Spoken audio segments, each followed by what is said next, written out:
अभिक्रिया के दूसरे प्रकार की बात करते हैं, वियोजन अभिक्रिया। वियोजन का मतलब होता है, दूसरे शब्द में कहे तो उसे अपघटन कहते हैं। आगे हमने संयोजन अभिक्रिया में देखा था कि छोटे छोटे टुकड़े जोड़कर बड़ा यौगिक बनाते हैं, उसका विपरीत बना दो तो बड़ा सा यौगिक टूटकर छोटे छोटे टुकड़ों में बढ़ जाता है।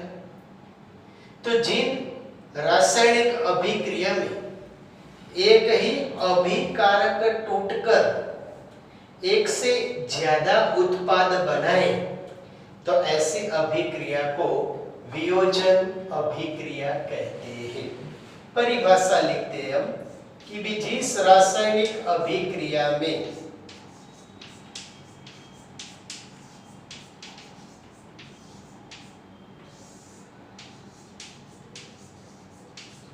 जिस रासायनिक अभिक्रिया में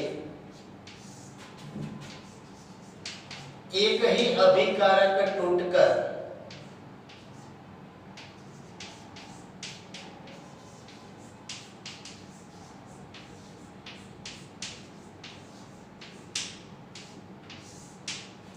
एक ही अभिकारक टूटकर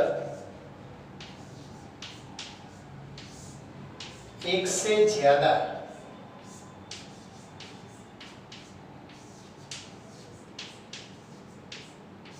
उत्पाद बनाए,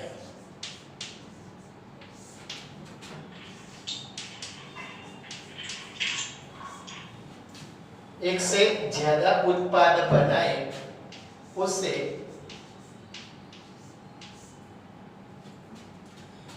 वियोजन अभिक्रिया कहते हैं।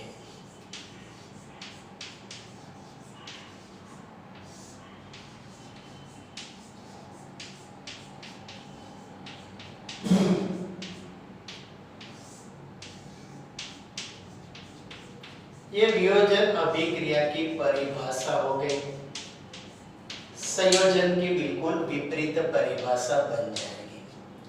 इस वियोजन अभिक्रिया के लिए टेक्स्ट बुक में हमने क्रियाकलाप 1.5 बताया गया है।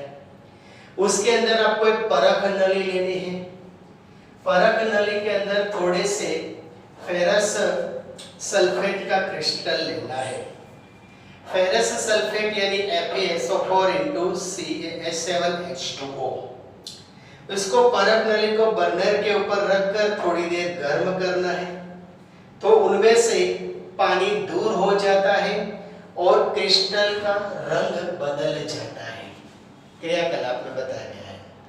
इस अभिक्रिया के दौरान सल्फर डाइऑक्साइड SO2 एवं सल्फर ट्राइऑक्साइड SO3 का निर्माण होता है। तो यहाँ से बड़ा सा यौगिक टूटकर क्रियाकलाप 1.5 की अभिक्रिया में बताया गया है, उनमें से छोटे टुकड़े बन जाते हैं। तो ऐसी अभिक्रिया को हम अपघटन यानी कि वियोजन अभिक्रिया के स्वरूप में पहचानते हैं। देखते हैं अभी उदाहरण के तौर पर हरे रंग का क्रिस्टल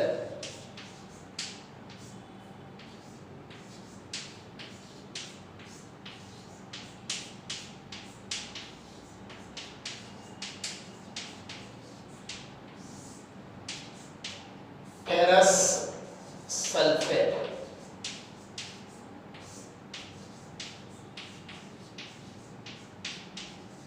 सूत्र भी हमें लिख देना है FeSO4 7H2O। किताब में भी सूत्र बना। 1 नंबर में फेरस सल्फेट का क्रिस्टल का सूत्र भी पूछा जाए, फेरस सल्फेट कौन से रंग का होता है तो वो हरे रंग का होता है। ऐसे क्रिस्टल को गर्म करने से पानी दूर होता है और क्रिस्टल का रंग बदलता है।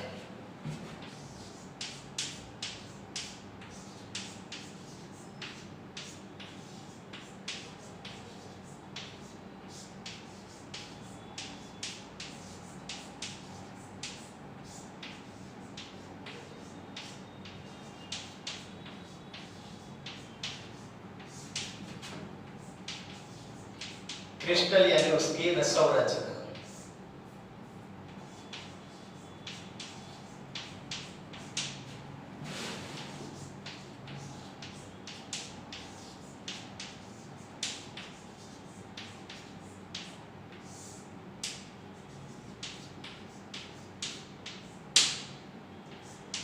पानी दूर हो जाने की वजह से हरे रंग का जो क्रिस्टल होता है फेरस सल्फेट का, वो बदला जाता है। यानी कि एक प्रक्रिया के दौरान फेरिक ऑक्साइड बन जाता है और सल्फर डाइऑक्साइड और सल्फर ट्राइऑक्साइड में अपघटित हो जाता है। ठीक है। और यानी कि अंत में फेरिक ऑक्साइड बनता है।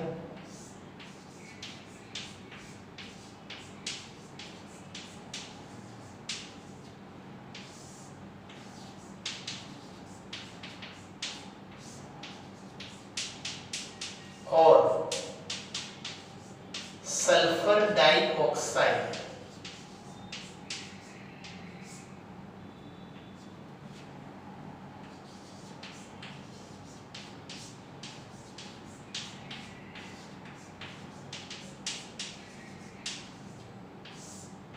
SO2 एवं सल्फर ट्राइऑक्साइड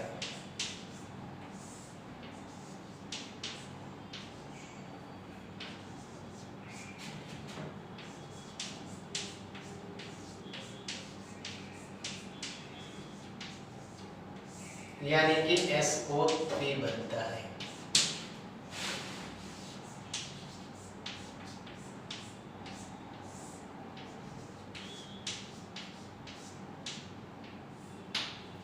अभी इसी बात को हम रासायनिक समीकरण के स्वरूप में लिखते हैं। तो फेरस सल्फेट यानी FeSO4 ठोस स्वरूप का द्रव है, इसलिए सॉलिड लिखेंगे। यहाँ पर लिखते हैं अपने ferrous sulphate.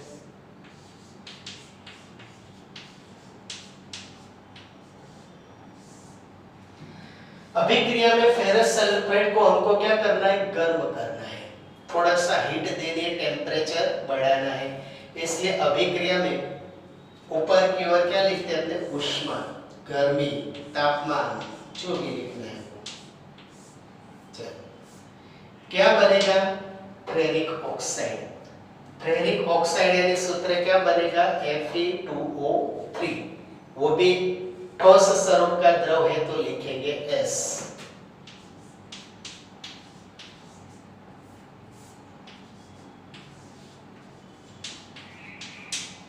Plus sulphur dioxide plus sulphur trioxide बनता है।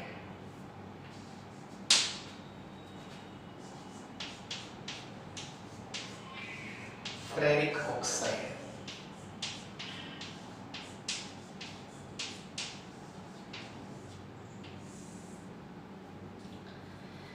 तो इस अभिक्रिया में एक बड़ा सा अभिकारक टूटकर छोटे छोटे उत्पाद में परिवर्तित हो जाता है, तो इसे वियोजन या तो अपघटन प्रक्रिया कहते हैं। वैसे दूसरा लेते हैं, जमीन में से जब सफेद रंग का पत्थर बाहर निकल आता है तो उसे कैल्शियम कार्बोनेट कहते हैं। चूने का पत्थर CaCO3। अब कैल्शियम कार्बोनेट है चूना पत्थर, उसको गर्म कर दिया जाए, यानी कि कैल्शियम कार्बोनेट को गर्म करने पर यानी ऊष्मा देने पर उनमें से क्या बनता है, बुझा हुआ चूना बनता है और कार्बन डाइऑक्साइड गैस बनता है। ठीक है। कैल्शियम कार्बोनेट को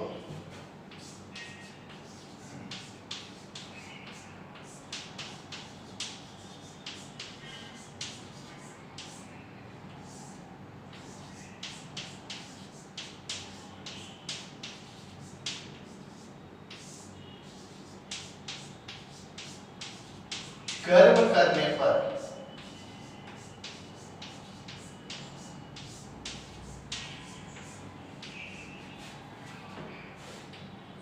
बुझा हुआ चूल्हा,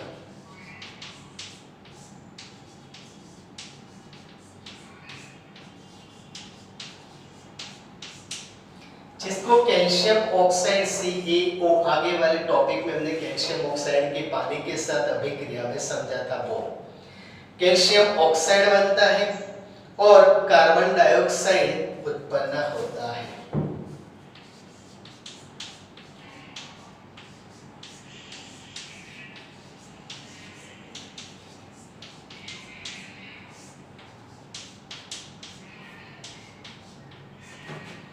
जिसका उद्योग में इस्तेमाल होता है।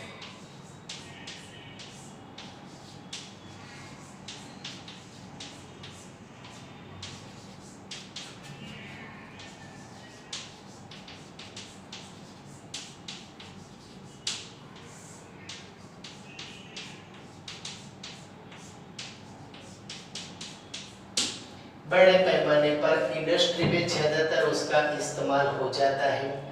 जैसे कि चूना पत्थर लेते हैं, कैल्शियम कार्बोनेट CaCO3,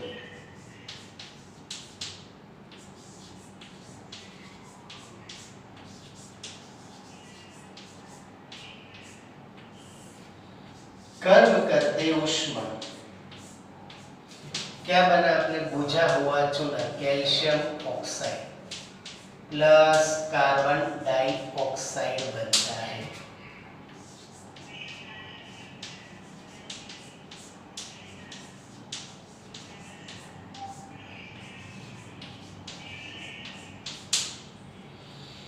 इस अभिक्रिया को हम वियोजन अभिक्रिया के स्वरूप में कहते हैं।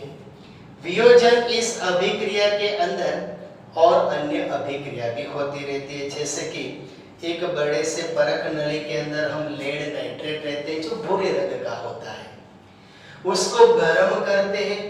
तो गर्म करने के बाद उस भूरे रंग का धुआं उत्सर्जित होता है जिसे नाइट्रोजन डाइऑक्साइड कहते हैं। हालांकि ये जो विघटन अभिक्रिया है ना, वो ऊष्मा, प्रकाश और विद्युत की मदद से होती है। ऊष्मा से होती है तो उसे ऊष्मीय विघटन बोला जाता है। विद्युत से होती है तो विद्युतीय अपघटन कहते हैं, और प्रकाश से होती है तो प्रकाशीय अपघटन कहते हैं। यानी कि जिस तरीके से होती है उसे अन्य अपघटन कहते हैं। देखते हैं अब जरा हम ऊष्मीय अपघटन की बात करते हैं।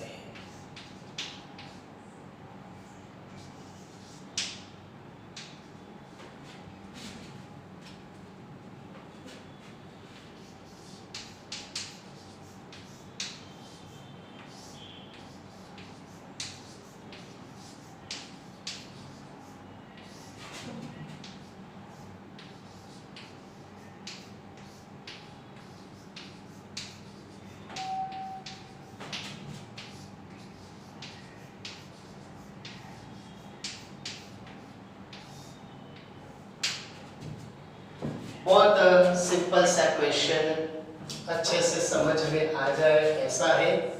और एग्जाम में उदाहरण समेत पूछा जाए तो ये 2 से 3 नंबर का पूछा जाए ऐसा प्रश्न है। हालांकि वियोजन अभिक्रिया 2 नंबर में पूछी जाए तो परिभाषा और एक ही उदाहरण समझाना है। 3 नंबर में पूछा जाए तो दोनों उदाहरण के समेत उसको समझाना है। ठीक है, तो पहले थे ऊष्मीय अपघटन कैसे कहते हैं। तो विघटन की जिस प्रक्रिया ऊष्मा की वजह से होती है उसे ऊष्मीय अपघटन क्रिया कहा जाता है। यानी कि ऊष्मा से होने वाले अपघटन को ऊष्मीय अपघटन कहते हैं।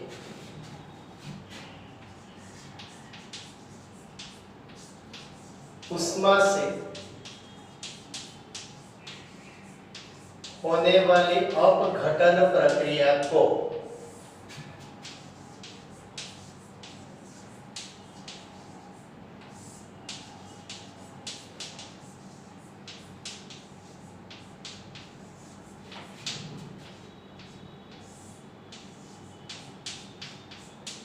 उष्मीय अपघटन कहते हैं।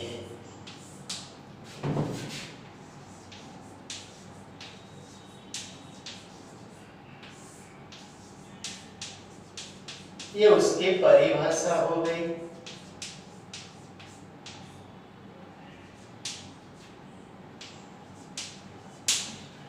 उसका उष्मा यानी गर्मी, तापमान, उष्मा की मदद से जो अपघटन की अभिक्रिया होती है उसे उष्मीय अपघटन कहते हैं।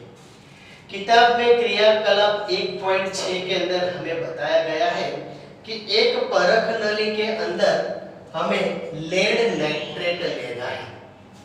लेड नाइट्रेट यानी PbNO3 टॉइस। अब आप सोच रहे हैं कि ऐसे क्यों लिखा जाता है, तो मैं आपको साइड में समझा देता हूं कि लेड जो होती है ना उसका यौगिक होता है Pb+2, नाइट्रेट की संयोजकता होती है NO3-, दोनों एक दूसरे के साथ जुड़ते हैं यानी कुछ तो एक यहाँ पर लग जाता है और दो यहाँ पर जुड़ता है, यानी Pb कितने हुए, 1, NO3 2 हुए। NO3 को 2 बताने के लिए यहाँ साइड में 2 लिखा जाता है। यहाँ पर 2 का मतलब ये हुआ कि नाइट्रोजन कितने हुए, 2, ऑक्सीजन कितने हुए, 3 गुना 2 6, लेकिन लेड कितने हुए, तो लेड तो 1 ही रहता है। और एक तो हम ज्यादातर एग्जाम में बताते नहीं है, तो एक न लिखो तो भी चलेगा, इसीलिए लेड नाइट्रेट का सूत्र बन जाएगा PbNO3 ट्वाइस। क्रियाकलाप 1.6 के अंदर बताया गया है।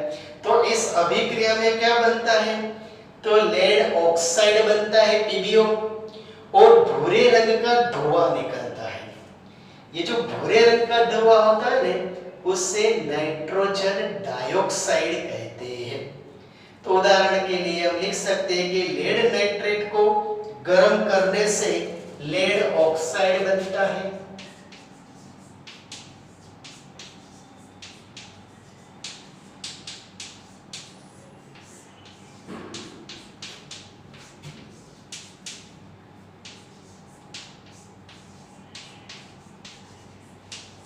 गर्म करने से लेड ऑक्साइड बनता है।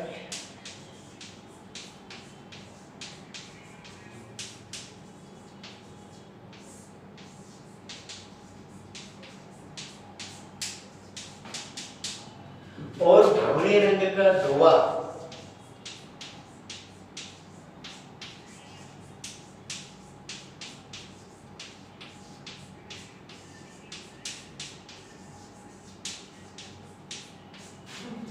नाइट्रोजन डाइऑक्साइड का बनता है।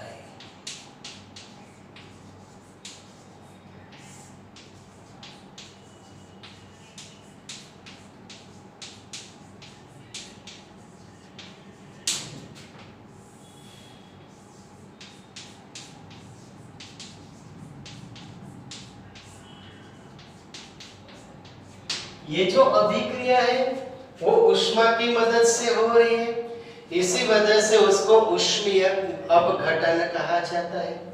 हालांकि लेड नाइट्रेट ठोस स्वरूप का है, तो सूत्र में लिखेंगे कि PbNO3 ट्वाइस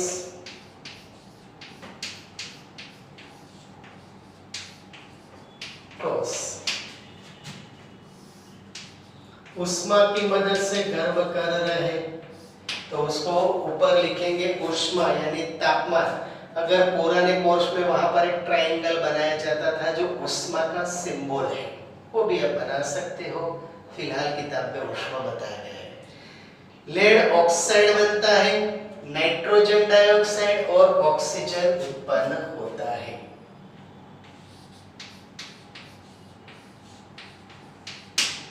यहाँ पर ये जो लेड ऑक्साइड बनता है वो ठोस स्वरूप का होता है, इसी वजह से वो हमें अलग मिलेगा परख नली के अंदर। ऊपर से जो धुआं निकलेगा वो नाइट्रोजन डाइऑक्साइड का, और ऑक्सीजन तो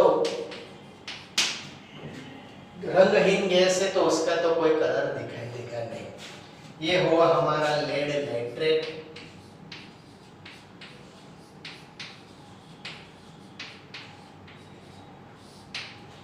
ये हो गया हमारा लेड ऑक्साइड।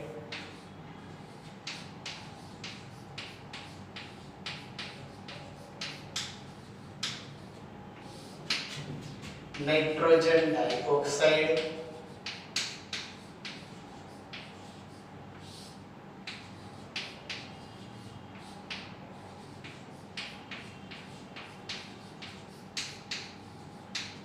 जो भूरे रंग का गैस है और ऑक्सीजन उत्पन्न होता है। यहाँ पर जो ये अपघटन प्रक्रिया हम सीख रहे हैं, वास्तव में देखा जाए तो वो 3 वजह से होता है। एक ऊष्मा की मदद से होता है, एक विद्युत से होता है, इलेक्ट्रिसिटी, और एक प्रकाश की मदद से होता है।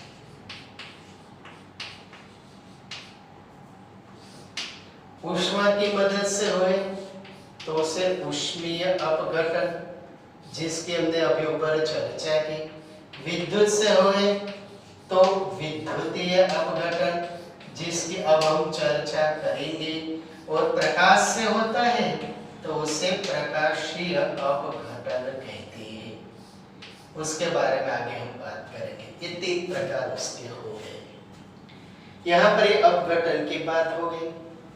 अगर आपको ये वीडियो अच्छा लगे तो लाइक कर सकते हैं, शेयर कर सकते हैं, और नीचे घंटी होगी, टन टन टन टन घंटी बजा सकते हैं।